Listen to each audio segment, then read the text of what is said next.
So here I am, ready to do my first presentation of an analysis of a birth chart. And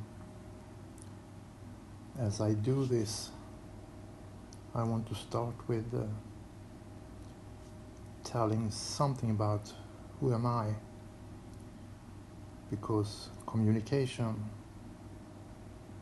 needs to know who is the sender, who is the recipient, because consciousness is one here, but we all have our unique perspective of that consciousness, which is represented by your birth chart. So I won't make too much presentation of me. I will only tell the most important things. I have Uranus on my ascendant, which means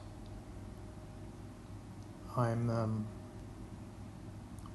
somehow fractured, high voltage. Everything that Uranus touches gets fragmented, fractured. Also related to trauma. And my Neptune, which is related to 12th house, to Pisces, is in my 3rd house of thoughts and communication.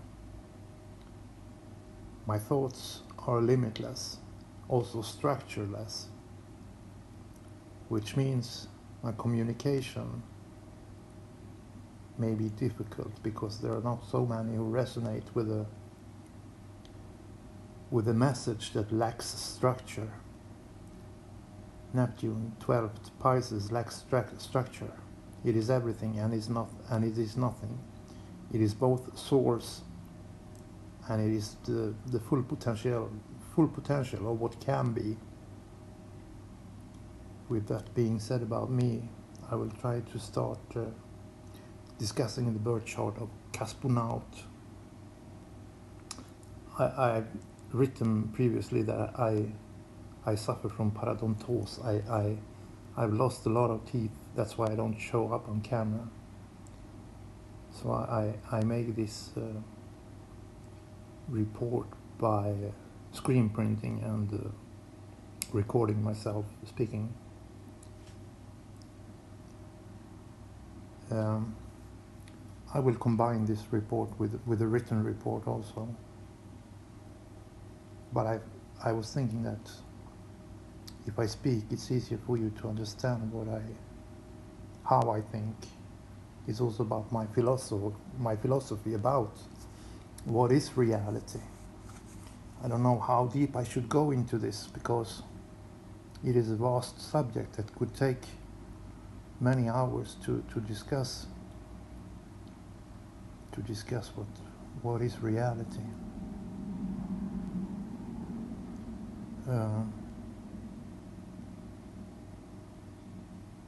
Yeah, I skip my discussion of what's reality as for now. Otherwise, I won't get anywhere with presenting this birth chart.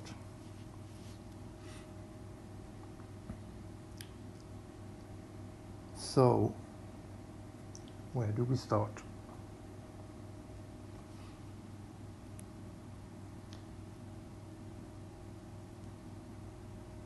To start with, I have made this zodiac myself. This is a JavaScript which is loaded with a database, SQLite with JavaScript. I will start with the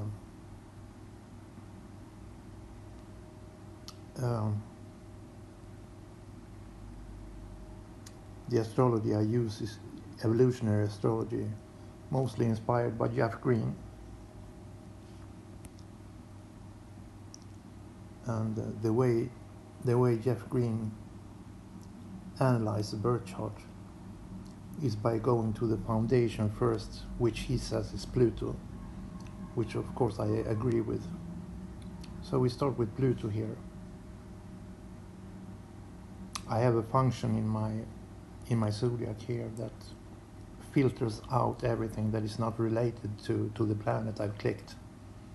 So each planet you can see now is planets that are related to Pluto, since I clicked Pluto. And yeah, there are so many things I want to say. This is a problem for me, to limit myself to a certain theme. I want to tell it all, but if I want to tell it all, I won't say anything because it will be too much. I will do like this. I may screen print from here so I can show you. I can write, I can draw on this one. In my cosmology, there is an upper level here, there is a lower level here. These two are the lower part of the chart that is here. That is instinctually you. That is in the now. This is not affected by time. It is not conceptual. It is not reflected. This is a direct consciousness in the now. This is ruled by self. Self starts here, which is first house. This is self. Self doesn't know itself. It is only fire that wants to live. It wants to find its limits, to understand itself. That's why he starts walking here. And when he walks through the houses, he finds out different challenges, which tells the self, this is you. He understands itself by observing his environment, because his environment will put limits to him. Self is a newborn child. He doesn't know anything. So he will run into obstacles. He will run into others. He will run into, as Jeff Green takes as an example, the young child. No matter if mom says, don't touch the stove, it's hot. You will burn your fingers.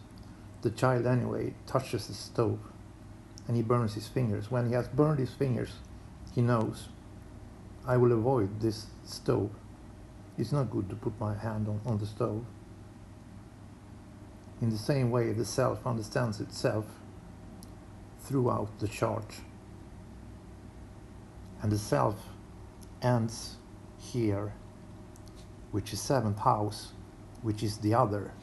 Self is I am. Yeah, with that said, I will try to carry on from here. I will close this screen print as for now. And we clicked Pluto, as I said.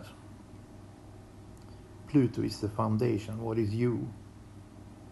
So Cosmonaut, you are Pluto. Pluto is your soul. This is your deepest foundation. And this is hidden to you. It's subconscious. You don't know it, probably. Depends on how well you know yourself. And we go on from here. I have PPP, that is Pluto polarity point. It is always 180 degrees away from Pluto. And why do we focus on the polarity point? We do it to understand what is the theme that Pluto, your soul, your deepest obsessive subconscious desires, what theme is it working on? We want to understand the full axis. The full axis. So this opposition here describes the full axis of your Pluto. And what is the theme of your Pluto? Well, here is others. Here is I am. That is self. So the theme of your soul, the deepest subconscious desires in your life, is relational. It is self versus others. And in your chart, Cosmonaut, this is a big issue. It's a really big issue. And how, I will come to how. Problem is, there is so much information in this. Your chart is so complex that I will have a hard time explaining it in words. I will have to make, as I said, a combined written and a recorded report where I speak, and the viewers will have to interpolate these, the spoken, the visual, the written information into one piece. Otherwise I would speak for a week, because there is something also in astrology, especially evolutionary astrology, which is called repeated themes. If you analyze a birth chart, you will see repeatedly, over and over again, the same theme occurs over and over again with different planets, different axes, different situations. So, in short, for Cosmonaut, this is a repeated theme in your chart. Your Pluto is the most intense of all planets. And Pluto is at home here in Scorpio. Scorpio is the most intense of all signs. And it is at an anaretic degree, 29 degrees, which means it's the most intense of all degrees. So this is a soul that has had many, many lifetimes learning the same theme. And it means your soul is putting the last touch on relationships. And there is a paradox here, that your chart tells that you cannot handle relationships. Your full chart screams that you have big problems with relationships. You absolutely obsessively want relationships. But there is also an interception.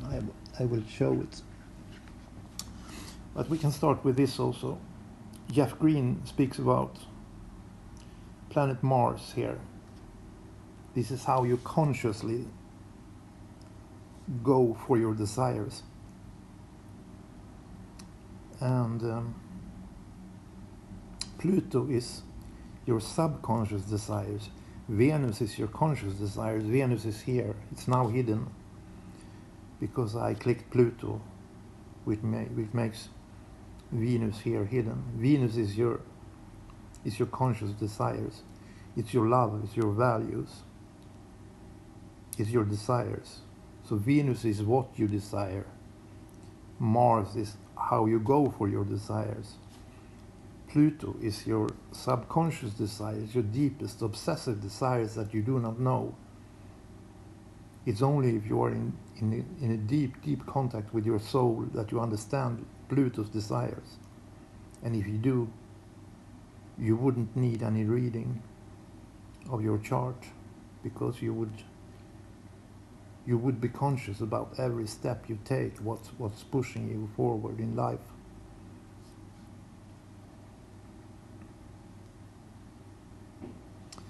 So, yeah, what I wanted to say. Yeah, I forgot now. Pluto and Mars. Mars is living out what Pluto desires. But Mars doesn't know. He thinks he's responsible himself for what pushes him forward in life.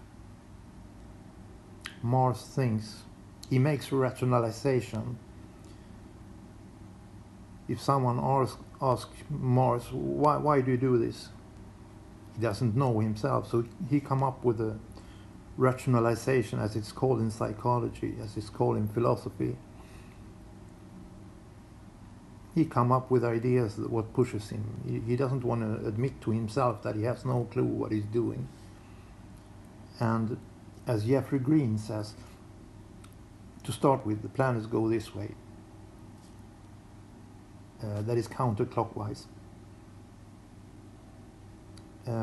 What Jeff Green says, you can watch the aspect between Pluto and Mars, and you can see how many incarnations, how many lifetimes have passed in the same theme.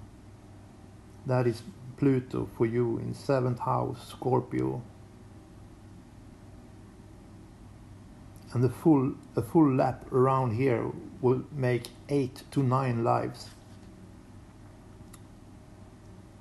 So your Mars in aspect to Pluto has passed like 6 lives. We can say 2 for each quarter. 2, 4, 6. Here's Mars. In 6 lifetimes you've been working on this theme. If Jeff Green is right. I don't know how you can come up with something like this, but I haven't found anything that speaks against what Jeff Green understands. Yeah. So